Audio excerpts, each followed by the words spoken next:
Mercedes sold over 2.2 million versions of the previous generation C-Class.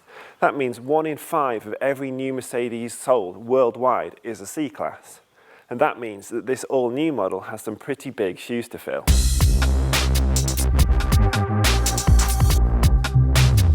The upgrade to the design in the interior is even greater than that on the outside. It's a lot classier in here than the old car. The design is a lot more satisfying. All cars get a big screen up here. This is the 8.4-inch version on the high-spec models, but all cars get at least a 7-inch display. Automatic cars are expected to take up about 80% of sales. They get this very clean dash design with this useful cubby. All cars also get this touchpad, which makes using the infotainment system much easier. You can use gestures a lot like you would on your smartphone, including being able to pinch to zoom in on the sat-nav. Works really well on the move. Let's go and take it for a drive and I can show you more.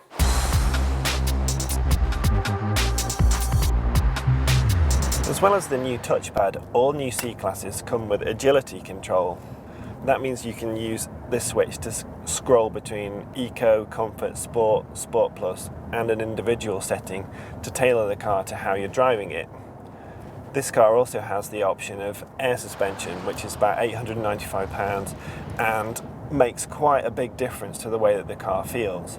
It's a technology that's been used in the S-Class for some time, but this is the first time it's been used on a car the size of the C-Class. Makes the ride amazingly comfortable. It's not perhaps the most sporty feeling in terms of a car that you drive every day, especially if you do a lot of motorway miles. It's almost unrivaled in the class.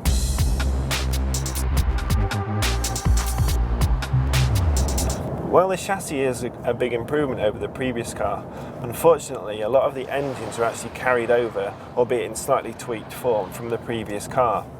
While this 2.1 litre diesel gives 201 bhp and 500 newton meters of torque, which means that performance is pretty good, it's still really noisy and rattly, and that's kind of at odds with the new, more refined and luxurious cabin that you find yourself in. They've obviously tried really hard to make the noise not filter into the cabin. It feels like someone stuffed a duvet down the back of the dashboard. Unfortunately, the noise still gets in over the bonnet and through the doors. It kind of spoils the premium ambience. The gearbox is carried over as well. It works quite well in comfort mode, it's nice and smooth. However, in sport mode, it kind of sometimes doesn't know which gear. Gets a bit confused and it ultimately leaves you a little bit frustrated, and that's something that you don't get in the 8-speed auto that you get in the BMW.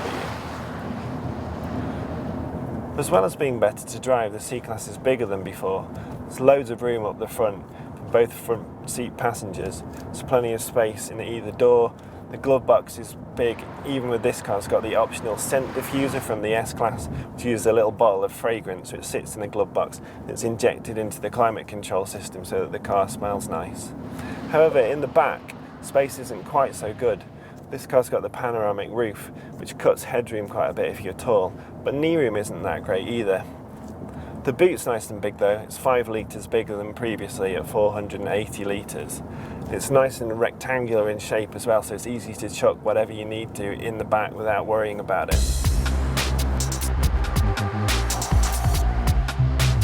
Thanks to its new platform and the high technology that it borrows from the S-Class, the improvements to the design inside and out, the new C-Class is a big step forward from the car it replaces. However, there are still some questions about the engine refinement, even though the actual drive is superbly refined and much more like a car from the class above. How will it fare against the BMW 3 Series? I have to wait and find out. It's going to be a pretty close battle.